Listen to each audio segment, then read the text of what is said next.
সকলকে জয় যিশু। সকলকে স্বাগত এবং ধন্যবাদ জানিয়ে প্রভুর বাক্য নিয়ে চলে আসলাম আরও একটা সুন্দর সময়। প্রত্যেকটা দিনের মতন আজকের এই সময়ও আমরা পেয়েছি প্রভুর থেকে, সেজন্য ঈশ্বরকে অসংখ্য ধন্যবাদ জানাই। এবং আমাদের হাজারো কষ্টের মধ্যেও তিনি যে আমাদেরকে আনন্দ দেন, আর সেই আনন্দ যে আমরা উপলব্ধি করতে পারি, সেজন্য ঈশ্বরকে ধন্যবাদ। আমাদের জীবনে আমরা কতই না দুঃখে থাকি, আমাদের সব দুঃখের কথা কি আমাদের সব মানুষেরা জানেন? সত্যিই জানেন না। হয়তো আমরা প্রত্যেকটা দিনই হাসি মুখে থাকার চেষ্টা করি, কিন্তু সেই হাসির পিছনেও কষ্ট থাকে। সেই কষ্ট ঈশ্বর দেখতে পান, আর তিনি আমাদেরকে সেই কষ্ট থেকে আনন্দও প্রদান করেন। সেই জন্য সব সময়ের জন্য যেমনই পরিস্থিতি আসুক, যেমনই মুহূর্তে আসুক, শুধুমাত্র ঈশ্বরের উপরে ভরসা রাখো। জানবে ঈশ্বর ছাড়া আমাদেরকে আর কেউ নজরদারি করেন না, তিনি ছাড়া আর আমাদের কেউ আগলে রাখেন না, এমনকি আমাদের বাবা মায়েরাও নয়। তিনি আমাদেরকে আগলে রাখেন, কারণ আমাদের জন্ম তিনি আমাদেরকে দিয়েছেন, আমাদেরকে সৃষ্টি করে এই পৃথিবীতে পাঠিয়েছেন। আমাদের ছোটবেলা থেকে শুরু করে এখনো পর্যন্ত তিনি দেখভাল করছেন। তিনি আমাদের জীবনের, আমাদের ভবিষ্যতের সব দায়িত্ব তিনি নিয়েছেন। কারণ আমরা নিজের ভবিষ্যৎ সম্পর্কে চিন্তা করলে প্রার্থনা করি, নিজের জীবন সম্পর্কে চিন্তা করলে প্রার্থনা করি, এমনকি আমরা নিজেদের বিবাহ সম্পর্কে চিন্তা করলেও প্রার্থনা করি। তিনি আমাদের সমস্ত ভার নিয়েছেন, শুধু দুঃখ কষ্টের ভার নয়, তিনি আমাদের আনন্দের ভারও নিয়েছেন। আমরা সুখে থাকার জন্যও তার কাছে প্রার্থনা করি, আমরা শান্তিতে থাকার জন্যেও তার কাছে প্রার্থনা করি। আর আমরা বৃদ্ধ যখন হয়ে যাব, সেই সময়ের ভারও প্রভু নেবেন। তাই বৃদ্ধ হয়ে গেলে আমাদের অবস্থা কীরকম হয়? আমাদের কথা বলার শক্তি হারিয়ে যায়, হাঁটার ক্ষমতা হারিয়ে যায়, চলাফেরা করতে পারি না, শক্ত আর থাকতে পারি না, দুর্বল হয়ে পড়ি। এই সময়ে যদি আমরা এসে ঈশ্বরের শরণাপন্ন হই, তিনি আমাদের সাথেই থাকেন। কিন্তু ঈশ্বরের বাক্য বলছে, উপদেশক তার 12 অধ্যায়, যে বৃদ্ধ বয়সে যেই সময় আমাদের জীবনকে ব্যর্থ বলে মনে হয়, সেই সময় আসার আগেই আমরা যেন আমাদের যৌবনে সৃষ্টিকর্তাকে স্মরণ করি। এই বিষয়টা ঠিক অনেকটা সেই ডাক্তারদের মতো। পেশেন্ট যখন মৃত্যুর সঙ্গে লড়ছে, তার আর কোনো আশা নেই, কোনো ভরসা নেই, ডাক্তার তখন বলে কি, ঈশ্বরের উপরে ভরসা রাখুন, আমরা আর কিছু করতে পারবো না, ঈশ্বরের উপরে ভরসা রাখুন। ঠিক এই রকম মুহূর্ত, এই মুহূর্তে এসে যেন আমরা ঈশ্বরকে আর ভরসা না করি। কারণ এই সময় এসে আমরা ঈশ্বরকে সম্পূর্ণভাবে বিশ্বাস করতে জানি যে এরপর যা হবে তাই তুমি করবে। তার যদি বেঁচে থাকার হয় সে থাকবে, তার যদি মৃত্যুর হয় তাই হবে, কারণ তুমি এইবার বুঝবে। কিন্তু এই সময় এসে দাঁড়িয়ে যদি তখন ঈশ্বরকে ভরসা করতে শুরু করি, কোনো ফল হবে না, কোনো লাভ হবে না। তাই সময় থাকতে, যখন সময়, সেই সময় ঈশ্বরকে স্মরণ করো। এই যৌবনে থেকে ঈশ্বরকে স্মরণ করো। বৃদ্ধ বয়সে তো তিনি আমাদের সঙ্গে এমনিই থাকবেন, তিনি এখনও আমাদের সাথে আছে। মানুষের প্রাণ বেরিয়ে গেলে তাকে আর কিচ্ছু করা যায় না। একটা বড় সুযোগ মিস হয়ে গেলে সেই সুযোগ বারবার আসে না। তাই সময় এখন প্রভুতে তৈরি হও, এখন প্রভুতে বৃদ্ধি পাও, এখন প্রভুতে গড়ে ওঠো। প্রত্যেকের উদ্দেশ্যে বলা, যতজন ইউথরা আছো সবার উদ্দেশ্যে, এবং যতজন ইউথদের থেকে বড়রা যারা রয়েছেন সবার উদ্দেশ্যে, যেই সময়গুলো পাচ্ছি এই সময়গুলো যেন প্রভুর উদ্দেশ্যে কাজে লাগাতে পারি। তো চলো আজকের ভিডিও শুরু করি। আজকের যে বিষয় নিয়ে আলোচনা করব, ওই যে আমাদের শারীরিক দুর্বলতা আসলে কিংবা আমরা অসুস্থ হলে, তা শারীরিকভাবে হোক কিংবা মানসিকভাবে হোক, আমরা ওই মুহূর্ত থেকে উদ্ধারপ্রাপ্ত হব কি করে। তো দেখো, এখানে একটা বিষয় বলে রাখি। সর্বপ্রথম, একজন খ্রিস্ট বিশ্বাসী হয়ে যদি আমাদের জীবনে মানসিক দুর্বলতা, মানসিক অসুস্থতা আসে এবং শারীরিক অসুস্থতা আসে, তাহলে সেই ক্ষেত্রে বলবো, আমার তরফ থেকে একটাই কথা থাকবে যে ভেঙে পড়ো না। তো আজকের বিষয় সেটাই, যে সর্বপ্রথম সবচেয়ে গুরুত্বপূর্ণ বিষয় যিনি হলেন, তিনি হলেন খ্রিস্ট। তো নিজের জীবনে সর্বপ্রথম খ্রিস্টকে স্থান দাও। দেখো, কেন বললাম মানসিক অসুস্থতা আমাদের জীবনে কেন আসে, কেন আমরা ডিপ্রেশনে চলে যাই, কেন আমাদের জীবনে মেন্টালি অসুখ আসে? দেখো, ডিপ্রেশনে যাওয়ার অনেক কারণ আছে। কোনো মানুষ যখন কোনোভাবে কারোর কাছ থেকে আঘাতপ্রাপ্ত হয়, হতাশ হয়ে পড়ে, তার জীবনে যে কাজটা সে চায় তা হচ্ছে না বলে সে হাল ছেড়ে দেয়, ধীরে ধীরে সে নিরাশ হয়ে পড়ে, তার সমস্ত আশা ভরসা তখন সেই জায়গা থেকে চলে যায়, আর সে আস্তে আস্তে নেতিয়ে পড়ে, তার মনের রোগ শুরু হয়, তার ডিপ্রেশন চলে আসে। তো সেই জায়গায় দাঁড়িয়ে যদি আজকের আমরা একজন খ্রিস্ট বিশ্বাসী হই, তাহলে বলবো কখনোই যেন ডিপ্রেশন আমাদের জীবনে না আসে। হ্যাঁ, আসবে না কেন? অবশ্যই আসবে। ঈশ্বরকে জানেছি বলে আমার জীবনে কোনো অসুস্থতা আসবে না, ডিপ্রেশন আসবে না, এটা তো নয়, আসবে। এবং ডিপ্রেশন যখন লাইফে আসবে, ঈশ্বরকে বোঝার ক্ষমতা তখন সব থেকে বেশি হবে। কারণ আমরা ভালো করে জানি, আমরা যখন অসুস্থ থাকি আমাদের মন ডাইভার্ট হয়ে যায়, বিভিন্ন চিন্তা করি। বিশেষ করে মনের রোগে যখন ভুগি তখন তো মানসিকভাবে বিধ্বস্ত থাকি, কত চিন্তা মাথায় আসে। কিন্তু আরও চিন্তা মাথায় আসে যে ঈশ্বর মঙ্গলময়, তিনি আমাদেরকে কখনো পরিত্যাগ করবেন না, তিনি আমাদের সাথে আছেন। আর এই যে ঈশ্বরের বাক্য আমাদের সাথে থাকে, ওই মানসিক রোগের থেকে আমরা আস্তে আস্তে নিজেরাই ওভারকাম করে উঠতে পারি। কিন্তু এই ঈশ্বরের বাক্যকে সাথে রাখার জন্য সর্বপ্রথম খ্রিস্ট যিশুকে নিজের জীবনে গুরুত্ব দিতে হবে। সর্বপ্রথম তার কথা চিন্তা করতে হবে, তাকে ভাবতে হবে, তিনি কে, তিনি কেন আমার জীবনে এত কেন গুরুত্বপূর্ণ। আমরা যদি সাধু পৌলের জীবন থেকে দেখি, সেই সাধু পৌল তিনিও তো একসময় খ্রিস্ট বিরোধী ছিলেন, তিনিও তো খ্রিস্টিয়ানদের উপরে অত্যাচার করতেন। কিন্তু সেই সাধু পৌলের সম্পর্কে একবার ভাবো, একবার জাস্ট ভেবে দেখো, যেই সাধু পৌল খ্রিস্টানদের দেখলে তাদের উপরে অত্যাচার করতেন, সেই সাধু পৌলই সেই পৌল 13টি পুস্তক লিখলেন। আর আজকের 4 পুস্তকের উপরে ভিত্তি করে সমগ্র মণ্ডলী চলছে। সকল মণ্ডলীর জন্য তিনি পুস্তক লিখেছেন, সত্যের পথ তিনি দেখিয়েছেন।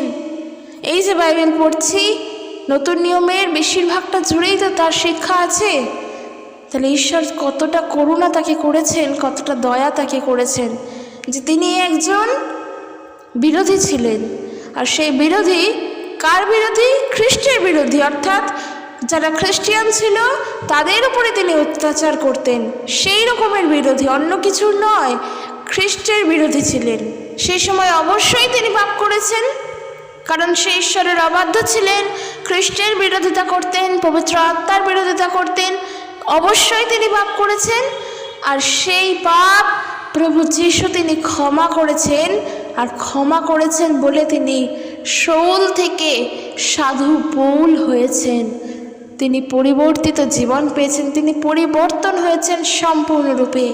আর যদি আমরা দেখি ফিলিপিও পুস্তক তার 3 অধ্যায়, সেখানে আমরা পাবো সাধু পৌল তিনি কীরকমভাবে তার নিজের কথা বলছেন। আমরা যদি পড়ি, দেখো 5 পদ থেকে বলছে, ফিলিপিও তার 3 অধ্যায় 5 পদ থেকে, জন্মের পর আমার বয়স যখন 8 দিন তখন আমার সুন্নত হয়েছে। জন্মের পর যখন তার বয়স 8 দিন, তো সাধু পৌল তিনি এই কথা বলছেন। আর তিনি বলছেন যে তখন আমার সুন্নত হয়েছে। আমরা কি জানি সুন্নত মানে কি? যদি আমরা জেনে থাকি তাহলে আমরা কমেন্ট বক্সে জানাবো, আর যদি না জেনে থাকি আমাকে বলবে, আমি অবশ্যই তোমাদেরকে জানাবো।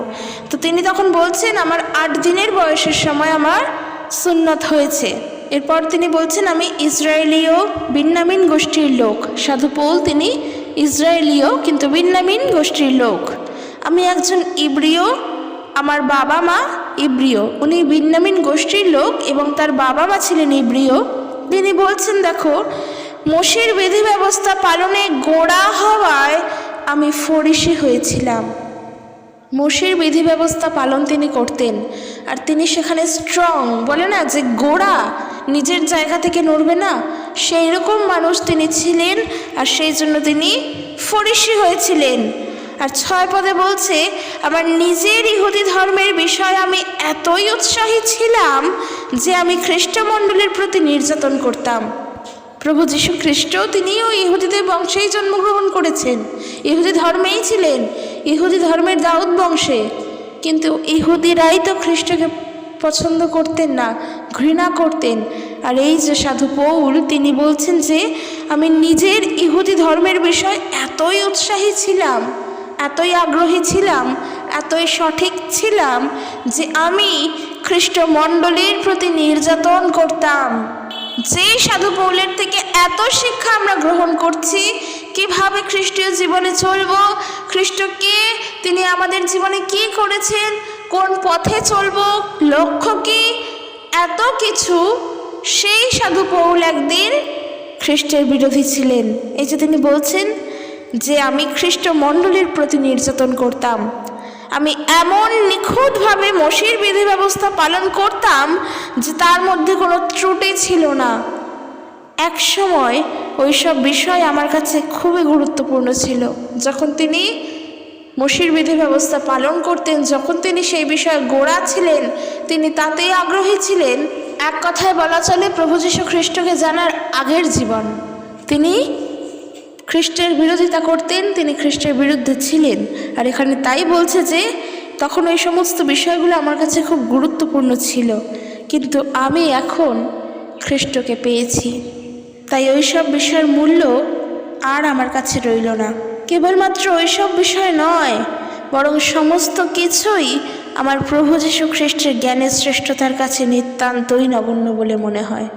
একেবারে ঠিক, খ্রিস্ট যিশুর কাছে যে জ্ঞান আছে, খ্রিস্ট যিশু যা, এই জগতের সব কিছুই তার কাছে নিতান্তই নগণ্য, অতীব ক্ষুদ্র, প্রায় কিছুই না বললে বলা চলে। কারণ খ্রিস্টের যা জ্ঞান, সেই জ্ঞান কখনোই জগতের সঙ্গে ম্যাচ খায় না। এই জগৎ আর খ্রিস্ট কখনো এক নয়। জগতের মানুষ যেই জ্ঞানে পরিপূর্ণ, খ্রিস্টের কাছে তো সেই জ্ঞান নয়। খ্রিস্টের জ্ঞান সম্পূর্ণ আলাদা, ঐশ্বরিক জ্ঞান। যে ঐশ্বরিক জ্ঞান এই জগতে তুমি হাজার খুঁজলেও খুঁজে পাবে না। তাই তিনি বলছেন যে তার জন্য আমি সবই বর্জন করেছি। এই যে সাধু পৌল, তিনি বিন্যামিন গোষ্ঠীর ছিলেন, তিনি ফরিসি ছিলেন, তিনি ইহুদি ধর্মের ছিলেন, তিনি ইসরায়েলীয় ছিলেন, তিনি ইব্রিয়, তিনি সমস্তভাবে মসির বিধি ব্যবস্থা পালন করতেন। এই যে এত কিছু তার পুরনো ব্যাকগ্রাউন্ড ছিল, খ্রিস্ট যিশুকে পাওয়ার পর তিনি সব কিছুকে বর্জন করেছেন। কারণ তার জীবনে সর্বপ্রথম গুরুত্ব হয়েছেন খ্রিস্ট। আর এখন তিনি বলছেন যে এখন আমি ওই সব কিছুই আবর্জনার মতো মনে করি। সত্যি তাই, আবর্জনার মতন মনে করি।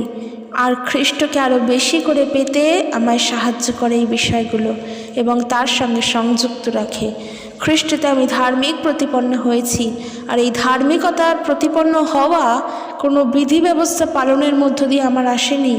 ঈশ্বরের কাছ থেকে আমি এই দান রূপে পেয়েছি, যে তিনি আমাকে দান করেছেন এই ধার্মিকতা। খ্রিস্টে আমার যে বিশ্বাস আছে, সেই বিশ্বাসের মাধ্যমে ঈশ্বর আমাকে ধার্মিক প্রতিপন্ন করেছেন।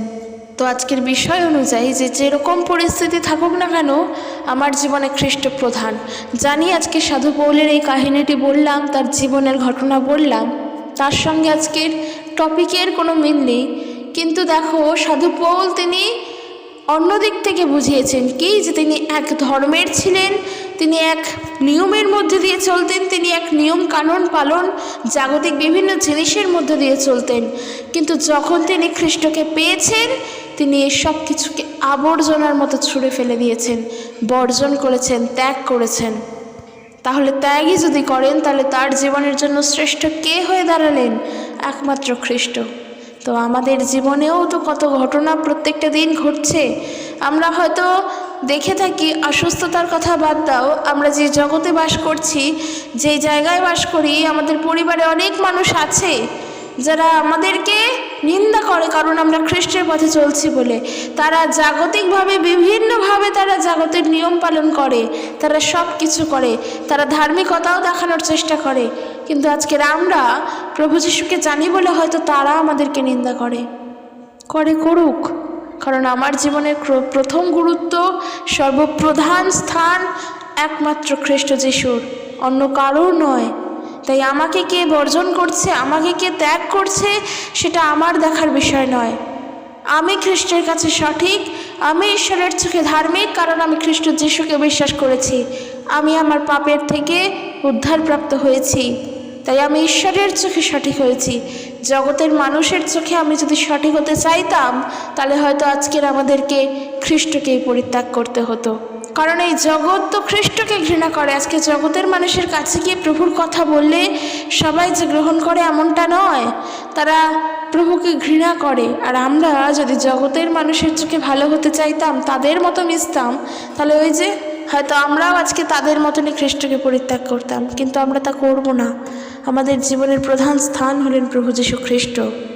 তো যে বিষয় বা যে টপিক, যে শারীরিক অসুস্থতা হোক কিংবা মানসিক অসুস্থতা হোক, জীবনে যেরকম সংকটময় মুহূর্ত আসুক না কেন, খ্রিস্টকে প্রথমে রাখো, খ্রিস্ট যীশুকে সর্বপ্রথমে রাখো। কারণ খ্রিস্টকে ছাড়া আমাদের জীবন আর কিছুই হতে পারে না। আমাদের জীবনে এমন কোনো বড় ঘটনা হচ্ছে না যার জন্য খ্রিস্টকে আমরা পরিত্যাগ করব। আর যদিও বা বড় কোনো ঘটনা ঘটে, তাও আমরা খ্রিস্টকে পরিত্যাগ করব না। কারণ দেখে থাকবে, যখন শারীরিকভাবে অসুস্থ হয়ে পড়ি, মন মেজাজ ভালো থাকে না, চিন্তায় চিন্তায় হয়তো শেষ হয়ে যায়। এই শারীরিক অসুস্থতা থেকে আমাদের জীবনে মানসিক অসুস্থতা এসেও হাজির হয়। আমরা চিন্তা করি কি হবে, কোথায় যাব। তখনও খ্রিস্টকে স্মরণ করো যে প্রভু, আমি জানি আমার জীবনে তুমি প্রথম, তাই তোমার উপরে ভরসা করে আছি। এই যে শুরুতে বললাম, আমাদের লাইফের প্রত্যেকটা স্টেজে আমরা তাকে স্মরণ করি, সেটা ছোটোই হোক, বড়তে হোক, শেষ বয়সে গিয়ে হোক, মাঝারি বয়সে হোক, প্রত্যেকটা মুহূর্তে তাকে স্মরণ করি। আমার ভবিষ্যতের ভার আমরা তাকে দিয়েছি, আমাদের বৃদ্ধ বয়সের ভার আমরা তার হাতে রেখেছি, আমাদের জীবনের সঠিক মানুষের ভারও তার হাতে রেখেছি। কারণ আমরা জানি যে আমরা নিজের ওপরে ভরসা করতে জানি না, নিজের ওপরে আমরা নির্ভরশীল নই। কারণ আমরা নিজেরা সব কিছু করতে পারবো না যদি না ঈশ্বর সাহায্য করেন। সেই জন্য সর্বপ্রথম ঈশ্বরকে নিজের জীবনের স্থান দাও, তার বিষয়ে চিন্তা করো। মথি তার 6 অধ্যায় 33 পদ তাই বলছে যে কি, তোমাদের সকলের প্রথমে তাহার রাজ্য এবং তাহার ধার্মিকতার বিষয়ে চেষ্টা করা উচিত, তাহলে ওই সকল দ্রব্যও তোমাদিগকে দেওয়া যাইবে। কোন সকল দ্রব্য? যা আমাদের প্রয়োজন। সর্বপ্রথম তার বিষয়, তার রাজ্যের বিষয়, তার ধার্মিকতার বিষয়ে চেষ্টা করো, যে আমরা কিভাবে খ্রিস্টের পথে আরও এগিয়ে যেতে পারবো, কিভাবে আমরা পবিত্র হয়ে উঠতে পারবো। আমরা ঈশ্বরের কাছে ধার্মিক কারণ আমরা খ্রিস্ট যীশুকে বিশ্বাস করেছি। আজকের খ্রিস্ট যীশুকে বিশ্বাস করে কি শুধুমাত্র বিশ্বাসের দ্বারাই চলতে পারবো? পারবো না। কেন? কারণ আমরা পবিত্র হয়ে ওঠার চেষ্টা করব। বিশ্বাস তো আমি প্রভুকে করি, কিন্তু তার বাক্য অনুযায়ী যদি না চলি, তার আজ্ঞা পালন করেই যদি না চলি, কি করে আমরা খ্রিস্টের পথে চলবো? যা সত্য তাকে গ্রহণ করে, তাকে ধরে, তাকে রক্ষা করেই যদি চলতে না পারি, তাহলে কিভাবে খ্রিস্টের পথে চলবো? তাই আমি কিভাবে সঠিক হয়ে উঠতে পারবো তোমার বাক্যের বিষয় এইভাবে প্রার্থনা করো যে যখনই কোনো অসুস্থতার মধ্যে পড়বো, আমি প্রভু তোমাকে স্মরণ করব। কারণ তোমার বাক্য বলছে যে দিনের কষ্ট দিনের জন্যই যথেষ্ট। কালকের নিমিত্ত যেন চিন্তা না করি, কালকে হবে, কালকে কোথায় যাব, কোনো বিষয় যেন চিন্তা না করি। আর একটা যেটা বড় বিষয়, যে মানসিক অসুস্থতার বিষয়, যখন আমাদের জীবনে ডিপ্রেশন আসে কোনো জিনিস নিয়ে, তখন নিজেকে গুড ফর নাথিং বলে মনে হয়, যে আমি কিচ্ছু জানি না, সত্যি আমার দ্বারা কিচ্ছু হবে না, এই সমস্ত বিষয় মাথায় আসে। ঈশ্বরের বাক্যকে তখন স্মরণ করো। গীতসংগীতা তার 3 গীত 3 পদ পড়ো, 1 পদ থেকে পড়ো, সেখানেই পাবে ঈশ্বরের বাক্য। সেখানে বলছে, প্রভু আমার অসংখ্য শত্রু, বহু লোক আমার বিরুদ্ধে চলে গেছে, বহু লোক আমার বিরুদ্ধে মন্দ কথা বলছে, তারা বলছে ঈশ্বর ওকে রক্ষা করবেন না। কিন্তু হে প্রভু, আপনি আমার ঢাল স্বরূপ, আপনি আমার গৌরব, প্রভু আপনিই আমাকে গুরুত্বপূর্ণ করেছেন। আমরা যদি কারোর কাছে মূল্যবান হয়ে থাকি, তবে তা হলো ঈশ্বরের কাছে। কারণ ওই যে গতকাল পড়লাম, আমাদের বিরুদ্ধে যত মানুষ অভিযোগ করুক, যত মানুষ বিতর্ক করুক, যত মানুষ ভুল বলুক, যে যাই বলুক, যে যাই করুক, একটা জিনিস মাথায় রাখবে, ঈশ্বর তোমাকে মনোনীত করেছেন, ঈশ্বরের চোখে তুমি ধার্মিক। তাই কে তোমার বিরুদ্ধে কি অভিযোগ আনছে, তার জন্য তুমি প্রভুকে অভিযোগ করো না, যে কেন আমি আমার এই অসুস্থতার মধ্যে রয়েছি, কেন আমার জীবনে কিছু হচ্ছে না, তোমার কাজ কোথায়, তুমি কেন আমাকে সৃষ্টি করলে, এই সমস্ত অভিযোগ এনো না। সত্যি, কারণ আমরা যখন ইমোশনাল হয়ে যাই, যখন আমাদের কষ্টে আমরা চলে আসি, আমরা তখন এই সমস্ত কথা ভাবি, তখন আমরা মনে করি যেন সত্যি আমাদের সঙ্গে কেউ নেই। কিন্তু এই কথা তো সত্যি নয়। আমাদের ভাবনা দিয়ে তো ঈশ্বরের কাজ চলে না। ঈশ্বর তো আমাদেরকে গুরুত্বপূর্ণ করেছেন তার নিজের কাছে।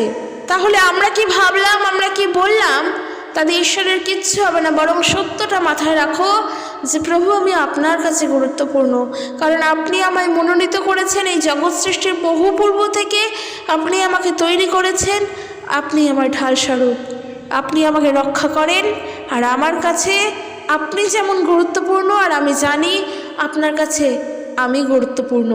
তাই জগৎবাসী আমার সম্পর্কে কি ভাবছে, কি বলছে, তাতে আমার কিছু আসে যায় না। আমি প্রভুর পথে সত্যভাবে চলছি, আমি প্রভুর পথে সত্যভাবে চলতে পারবো। কারণ প্রভু যীশু খ্রিস্টের দ্বিতীয় আগমন পর্যন্ত আমরা যেন নিষ্কলঙ্ক রূপে থাকতে পারি।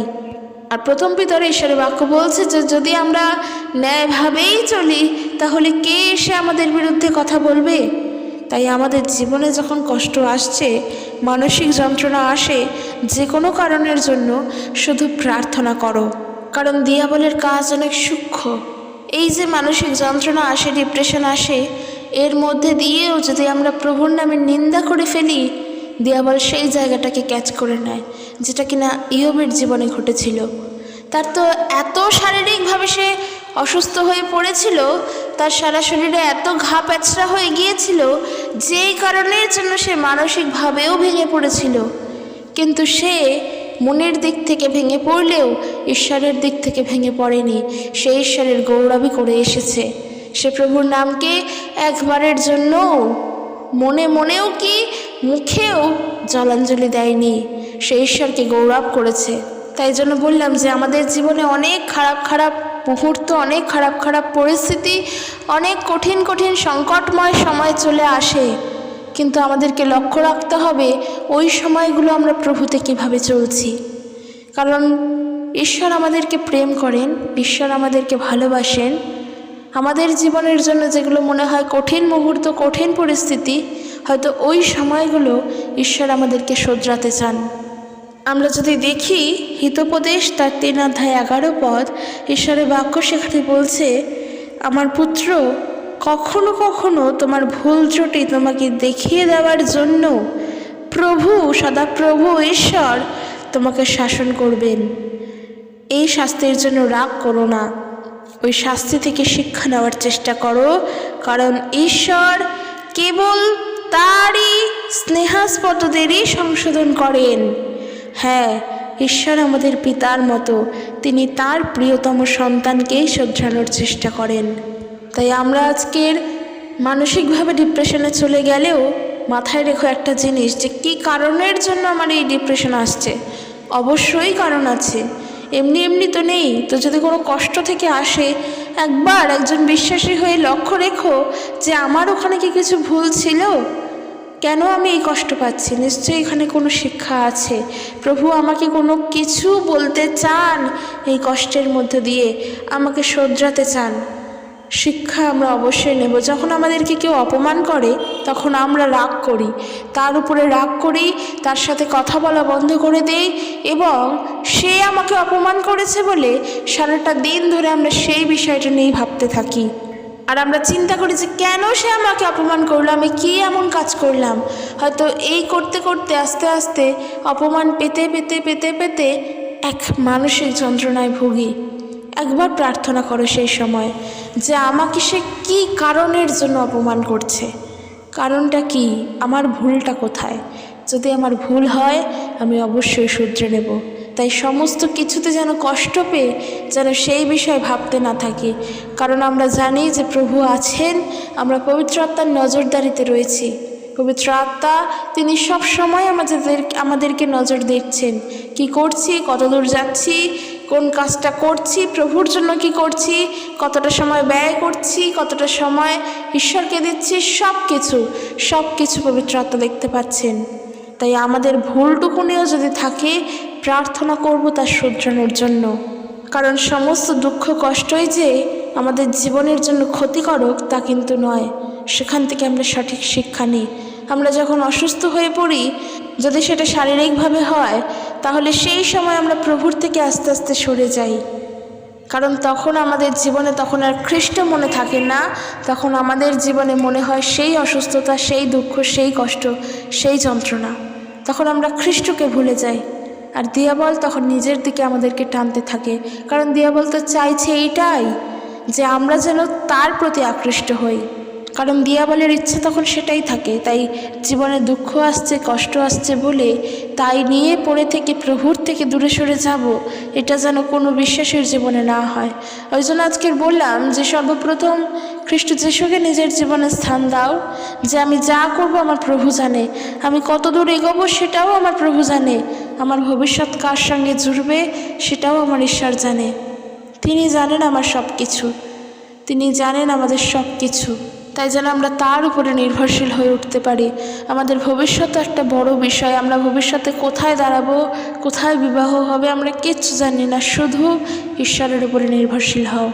কারণ প্রভু, যখন আমরা বিপদে পড়ি তোমার কাছে সাহায্য চাই, যখন আমরা আনন্দে থাকি তখন তোমাকে ধন্যবাদ দিই।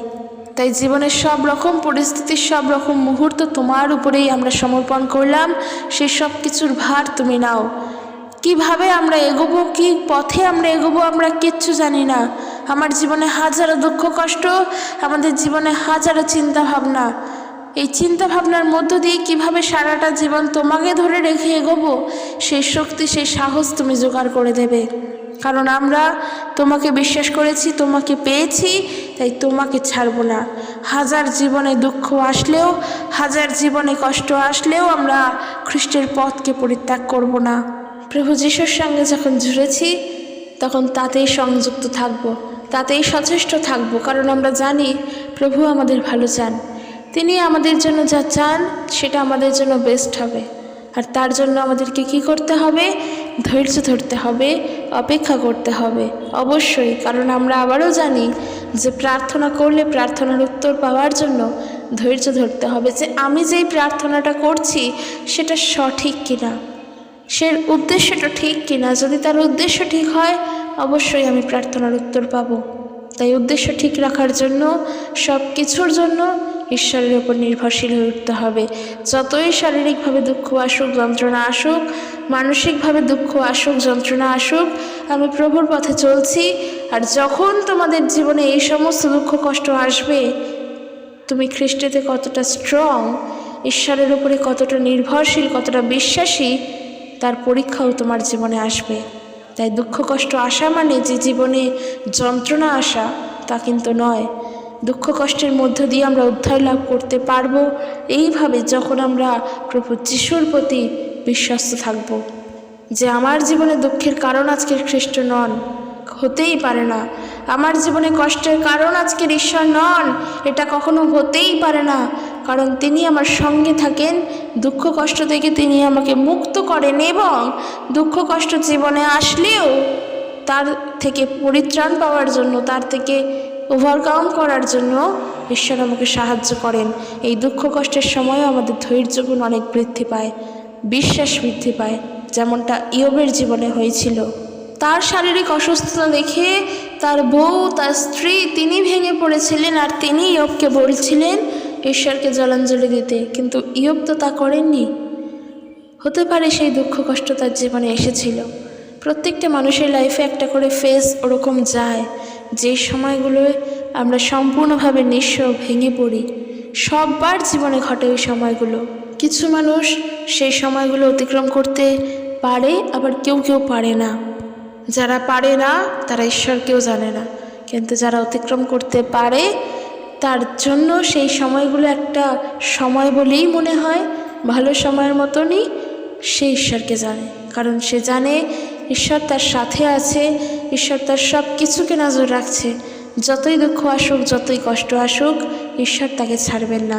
তাই হাজার দুঃখ কষ্ট আসলেও ওই জায়গাকে অতিক্রম করার জন্য, ওই দুঃখ কষ্টকে অতিক্রান্ত করার জন্য ঈশ্বর আমার সাথে আছেন। ঈশ্বর আমাকে শক্তি দেবেন, ঈশ্বর আমাকে সাহস দেবেন। তিনি আমাকে পরিত্যাগ করেননি। আমরাও যেন সেই বিশ্বাসে বলবান হতে পারি। যেমনটা বললাম যে মৃত্যুশয্যায় এসে যদি ঈশ্বরের উপরে বিশ্বাস করা শুরু করো, তাহলে আর পাওয়ার মতো কী থাকে? কারণ তোমার তো তার কিছুক্ষণের মধ্যেই মৃত্যু ঘটবে, তুমি আর থাকবে না, তখন তোমার আর প্রাণ থাকবে না, জীবিত থাকবে না, তোমার মৃত্যু ঘটবে। তখন যদি ঈশ্বরকে বিশ্বাস করো, কী লাভ হবে? তখন কোনো লাভ নেই। মৃত্যুর আগের মুহূর্তে এসে ঈশ্বরকে বিশ্বাস করার থেকে, ঈশ্বরের উপরে ভরসা রাখার থেকে, যখন তুমি তোমার যৌবনের সময় চলছো সেই সময় থেকে তাকে বিশ্বাস করো, যখন সেই সুযোগ এসেছে। হাজার দুঃখ কষ্টের সময় বন্ধুবান্ধবের কাছে গিয়ে বিভিন্ন রকম মোটিভেশনাল বাক্য শুনে, গান শুনে অন্যান্য রকমভাবে সময় ব্যয় করো না। প্রভুর ওপরে নির্ভরশীল হয়ে ওঠো। কারণ প্রার্থনা করো, ঈশ্বর আমাদের হৃদয়কে শান্ত করেন। প্রার্থনা করো, সত্যের পথ আমাদেরকে তিনি দেখান। প্রার্থনা করো, তিনি আমাদের জীবনে শান্তি প্রদান করেন। প্রার্থনা করো, সেই শক্তি প্রভুর থেকে পাবে, সেই জ্ঞান প্রভুর থেকে পাবে। তাই এই জন্য সব সময় প্রভুর উপরে নির্ভরশীল হয়ে ওঠো। জগতের মানুষের মতো যেন আমরা নিজেকে অন্য কাজে গা ভাসিয়ে না দিই, কারণ আমরা প্রভুতে চলছি। একজন বিশ্বাসী হয়ে এই বিষয়টা মাথায় রাখা দরকার, আমরা প্রভু যিশুতে চলছি, তার সঙ্গে সংযুক্ত। কারণ প্রভু যিশু তার পবিত্র রক্ত দ্বারা আমাদেরকে কিনে নিয়েছেন, আর আমরা নিজের নই। তাই যখন আমরা নিজেরই নই, তখন আমরা নিজের মতো করে চলতেও পারি না। প্রভুর উপরে ভরসা রেখেই চলবো, কারণ তিনি আমাদেরকে কিনেছেন। আর এই কেনা কোনো মূল্য দিয়ে কেনা নয়, অর্থাৎ মূল্য মানে বলছি পয়সা দিয়ে কেনা নয়। এই মূল্য মানে মহামূল্য দিয়ে তিনি কিনেছেন, তার পবিত্র রক্ত দিয়ে। যে রক্ত অন্তত এই জগৎবাসীর জন্য আর কেউ কোনোদিনও ঝরাতে পারবেন না, একমাত্র খ্রিস্ট যিশুই তিনি ঝরিয়েছিলেন। তাই খ্রিস্টীয় জীবনে হাজার দুঃখ কষ্ট আসলেও আমরা যেন প্রভুর ওপরে বিশ্বাস রেখে, প্রভুর ওপরে ভরসা করে এগিয়ে চলি। আর অবশ্যই প্রার্থনায় নিবিষ্ট থেকে, যে আমার জীবনের জন্য কোনটা সঠিক প্রভু, তুমি তা দেবে। আমার লাইফের জন্য কে ঠিক, তাও তুমি দেবে। হাজার দুঃখ আসুক, কষ্ট আসুক, শারীরিক অসুস্থতা আসুক, মানসিকভাবে ভেঙে পড়লেও কোনো লাভ হবে না, কারণ আমি তোমাকে তো ছাড়বো না। এই বিশ্বাসটা নিজের মনের মধ্যে রাখো। ভেঙে পড়লেও আমি সেখান থেকে বেরিয়ে আসতে পারবো, খ্রিস্ট যিশু তোমারই নামে। এই বিশ্বাস, এই ভরসা প্রভুর ওপর রাখো। তো বন্ধুরা, চলো আজকের ভিডিও এখানে শেষ করছি। ভিডিওটি ঠিকঠাক আছে কিনা অবশ্যই জানিও, অর্থাৎ তোমরা বুঝেছো কিনা। আর যদি বুঝতে পেরে থাকো, তাহলে অবশ্যই এইভাবে চলার চেষ্টা করো। কারণ দুঃখ ছাড়া আমাদের জীবনে এমন একজনও আমরা নেই যে আমাদের জীবনে দুঃখ কষ্ট নেই। সবার জীবনে আছে, কিন্তু চলতে হবে বিশ্বাসের থেকে। দেখা হবে নেক্সট একটি ভিডিও। যদি ভালো লেগে থাকে অবশ্যই সবার কাছে ভিডিওটি শেয়ার করো, কারণ আমাদের সবার জানা প্রয়োজন। প্রত্যেকে সুস্থভাবে থাকো। ঈশ্বর তার আপন বাক্যে সকলকে আশীর্বাদ যুক্ত করুক। জয় যিশু। Praise the Lord.